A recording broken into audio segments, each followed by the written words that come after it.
Hello and welcome back to another video in my beginner guide series.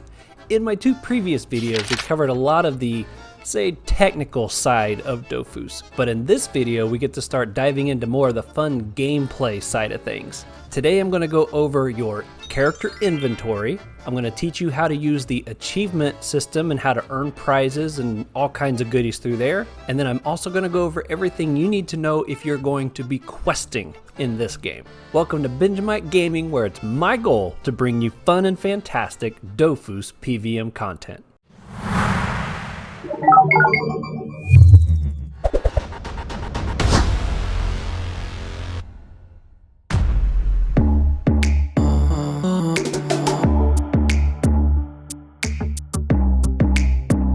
Alright, inventory, a very important part of the game. I feel like I'm saying that all the time, but this is where a lot of the fun and the magic happens. This is where you get to kind of change the look of your character and you go out and you get to look at the loot that you gather. Alright, if you go down here and you see this little bag right here, or you can click I on your keyboard, you're going to bring up your inventory. I brought this up a couple times up to this point, but I haven't gone into great detail of like how it works. First thing you're going to notice up here along the top are these different tabs. This is if you wanted to look at all the tabbed information at one time.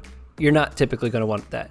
This first one with the sword is your equipment. So anything that you can put on your character, like this stuff over here, this is what would show up in this category. The usable items, or this little vial right here, this is where things that you consume or you use are going to go. So if you got bread to heal your HP or teleportation potions, things that you're basically only going to be able to use once and then it's gone, this is the category that would go. Resources is where the loot is going to go that you've dropped from enemies, or maybe you've gathered some resources from your professions. That kind of stuff is going to show up right here.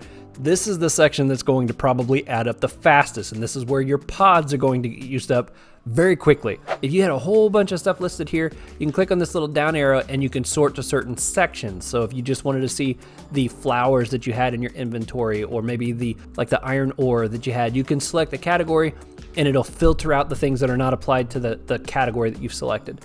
Now this last item over here is the quest items. When you click this is going to be stuff that serve a particular purpose, might be related to a quest. Also, these things are going to be linked to your character. You can't transfer them to other people. You can't sell them. It's something that's specific to this very character. Even if you create other characters on this account, you won't be able to transfer this stuff to them. These are locked here. Well, remember how I mentioned at the end of the tutorial about the bunch of keys? That's what this is right here, which is basically one key for almost every dungeon in the game. Almost every dungeon. There's a few exceptions, but you can see them listed there. The cool thing about this bunch of keys is it resets every week. So if you've run some dungeons and you've used those keys, when you get to the next week, these all get reset. So you get one more key to every dungeon in the game. If you wanted to run a particular dungeon more than once in that same week, that's when you would need to go buy a key or craft a key to run that. But that's what the quest items here are for. Now down here at the bottom, you're going to see this yellow K. This stands for commas. That's the currency inside of the Dofus. And right now we have 8. 8 is not a lot. No matter what game you play, you probably know 8 is not a very big number.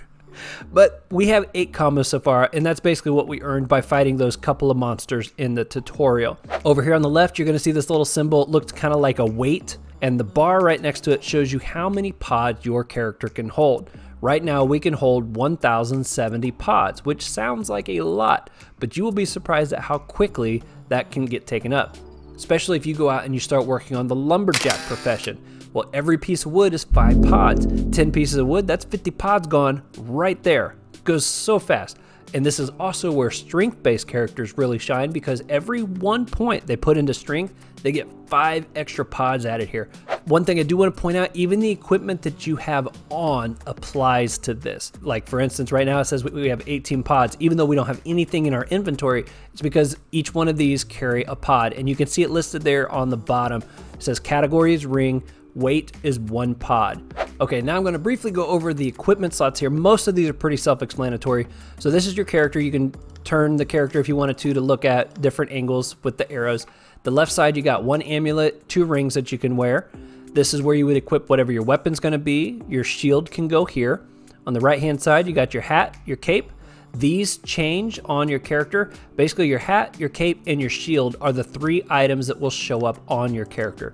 Any of these other items, you can put them on, but they don't show. They do have a couple unique items. There's like some shoulder pads that you can get on certain equipments and stuff, but for the most part, these are the things that will actually change the look of your character. Then you got your belt, your boots.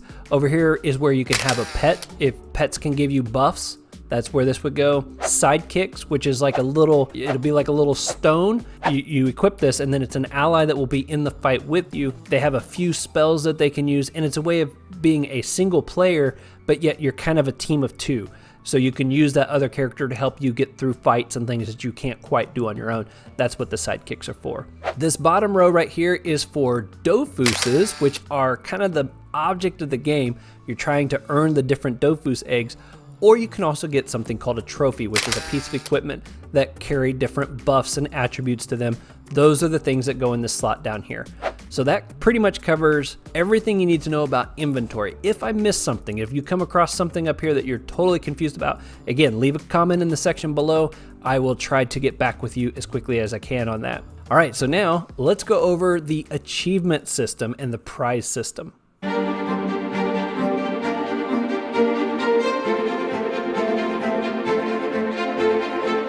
All right, achievements and prizes. That all sounds wonderful, right? We all love to get achievements and prizes. So if you come down here, you see this little trophy, or you can push the U on your keyboard. It's going to bring up the achievement system.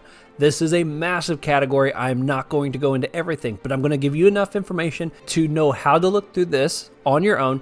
And I'm also going to point out a couple really important ones to know at the beginning, just to help you start leveling and getting commas and things like that. Up here at the top, we have 3 achievements at the moment, and that's what we got by going through the tutorial.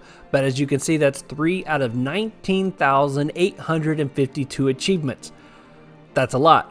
Achievements are basically small and big goals that you can be shooting for as you progress through the game. Some of these you're going to knock out really fast. You're going to be like, oh my goodness, I can't believe I got this for that effort.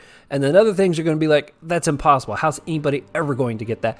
And it's because it takes a lot of work, planning, or effort to try to get to it. This is that little call out box I mentioned to you a minute ago when it says prizes. We got Way of the Souls. We unlocked Way of the Souls. We're going to get 27 XP because we accomplished this achievement. Now there's lots of categories here on the left, which is what this is displaying as well. This is how far we've progressed in that achievement bar, which are what these are right over here. So 6% underneath professions, 6% here. We can click that and you could try to find, okay, well, what have I accomplished? Well, down here at the bottom, it's checked to hide anything that we've already accomplished. If we uncheck that, you can see right here, it says all of 1. You can click on it, it drops down and it says craft 1 item. So we got 1 achievement point because we crafted an item, which we did in the tutorial. Then if we end up crafting 100 items, we would get this next achievement. And see how it puts a bar here showing you how close you are to that next one. Now I got 3 categories that I'm going to show you just real quickly. The first one's going to be dungeons. If you click on this, it has it broke down by level 1 to 50. That means the dungeons that are ranked from levels 1 through 50, 51 through 100. Right here in the beginning, this is the category that you're most going to think about at your level.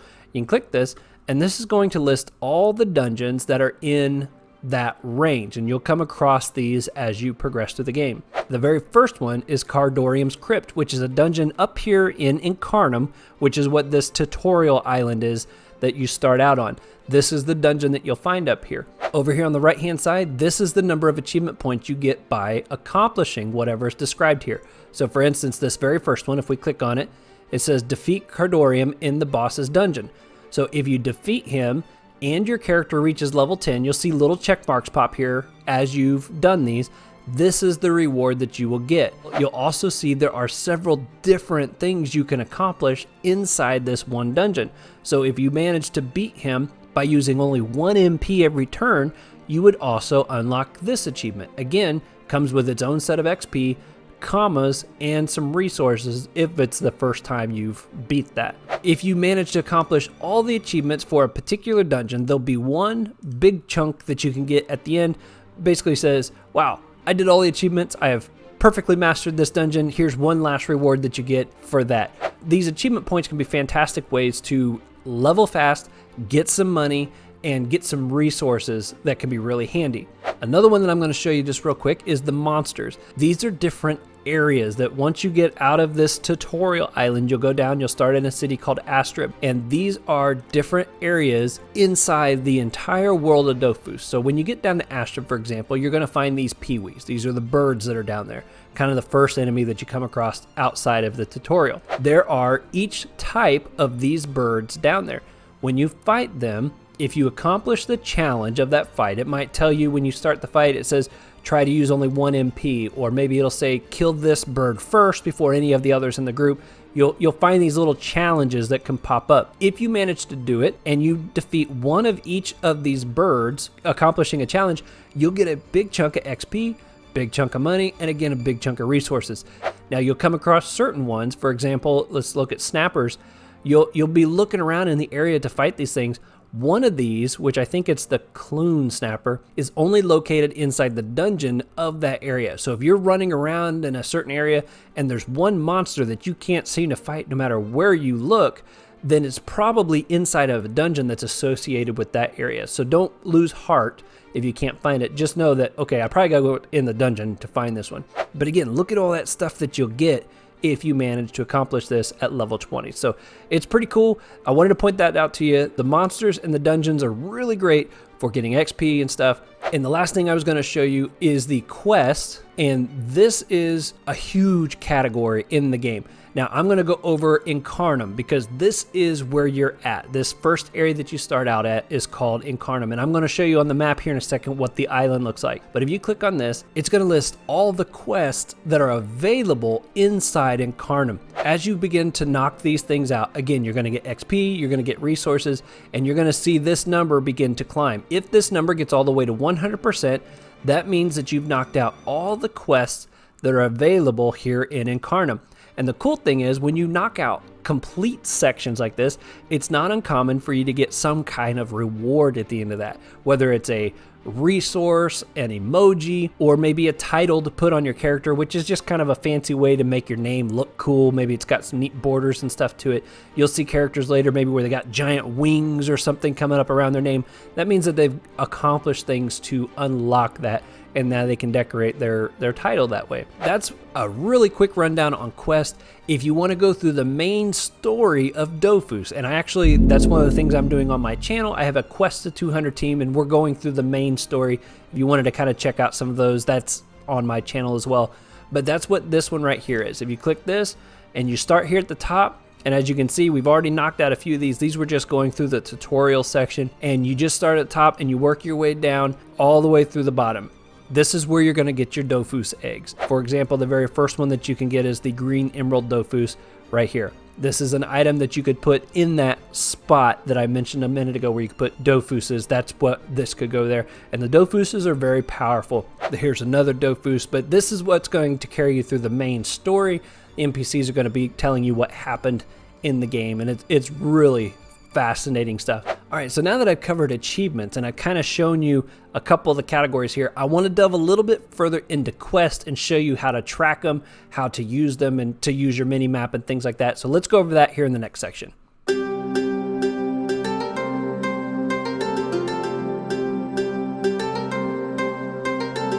All right, where are my questers at? I know some people love them, some people hate them, but in this section we're going to cover questing, and I'm going to show you how to use your mini map, how to track your quest, how to use everything to the best of your ability for questing purposes. If you see an exclamation mark over an NPC, that means they have a quest for you. If it turns to a question mark, that means that you can complete a step to a quest with that NPC. So we're going to talk to this guy real quick. He's going to tell us to go find this person called Ternetti. The exclamation mark disappeared, and down here in the bottom left you will see new quest, Village in the Clouds. Anything you see with little brackets around it like this, that means it's clickable. You can click it, boom, it pops right up. Now, if you didn't spot that down there, or if you're just needing to find your quest without that, if you look right here, this little brown and blue book, or you can hit the Q button on your keyboard and it's going to pop up here. One last reference, if you are underneath your achievements section, you can click the tab right here to switch over to quests, and it's going to bring you to your book as well. On the left hand side, it's going to show you all the quests that you have picked up and are active. Now down here at the bottom, it says if you want to see your completed quest, because we've done 5, you can check that box and it shows you the ones that we've gotten done. Now there is no limit to the number of quests you can pick up. You can have as many in here as you want to. But there is a limit to the number of quests you can have marked as active. That's what this little pin here is. If I uncheck that, it means I'm no longer following it. If I check it, that means that if there is a marker, for example, this right here, place a marker, see how this is also clickable? If this is a quest where it will pinpoint right where you need to go, you can highlight that. And if you look down here on your little mini map, you'll see that there's a little marker on that mini map. If I uncheck it, see how it's appearing and disappearing? On the right hand side, see this little book? If you click that, it's going to give you a drop down of anything that you have pinned as active. If I uncheck this, it's going to disappear from the list. Now typically the whole book wouldn't disappear, but since we only have one quest, that's why it disappeared. If we had 2 or 3, only that quest would disappear from our list over here. So on the left hand side is where it's going to show you all the quests that you have active. Right hand side is where it's going to give you some detail about what's going on. Down here at the bottom, it's going to show you the reward that you'll get when you complete this quest. XP, commas, and resources. I've shown you this little mini map down here in the corner. And again, this is resizable. If you wanted to make this bigger or smaller, if you wanted to put it up in the top left corner or the right corner, center of the map, you could do that, whatever you want to. You can zoom in and out by scrolling on your mouse wheel if you wanted to. You can also drag and move this around if you wanted to, but it's still kind of small. If you wanted to see the full map, you can click this little map icon right here or push M on your keyboard, and this is going to give you a much bigger version of what's down there in that mini map. Also, if you see there's a highlight section, so I'm standing right here, that's what the little blue character is. See how this whole section across here is kind of lit up? That means all of this applies to the Way of Souls. So I'm in Incarnum, which is the name of this island, and then if I click right here, this whole highlighted section, that's the Way of the Souls portion of Incarnum. That can be really handy when you're trying to find a particular area. Maybe you're hunting a monster from that achievement list and you're like, I cannot figure out which area this is in because the area is so big. Well, this can be a great way to figure out more specifically where you need to go. Up here in the top left corner, this is Incarnum Fields. Well, if you were trying to find an enemy particular to the Incarnum Fields, now you know you need to go up into this area versus just looking at the whole island and trying to figure out where they are at. Over here on the left-hand side, this is the different things that you have displayed on your map. You can turn these on or off, so like if the dungeon, you didn't want to see any of the dungeons right now, you can unclick that and it takes it off.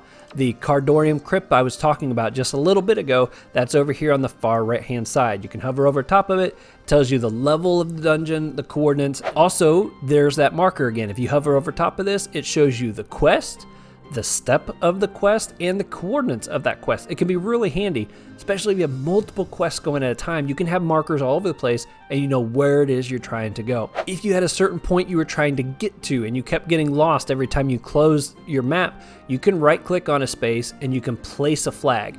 And now on your mini map, you have a coordinate or a flag that you could start working your way towards. All right, so that's pretty much everything you need to know for a quest.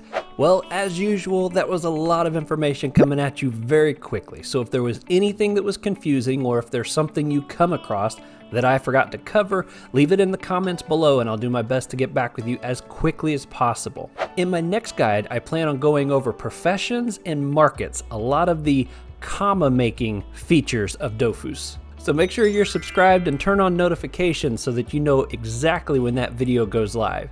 If you could do me one huge favor and smack that like button, it helps YouTube promote my channel and let people know that I'm here. So that's everything I got. Be safe out there and I'll see you on the next one.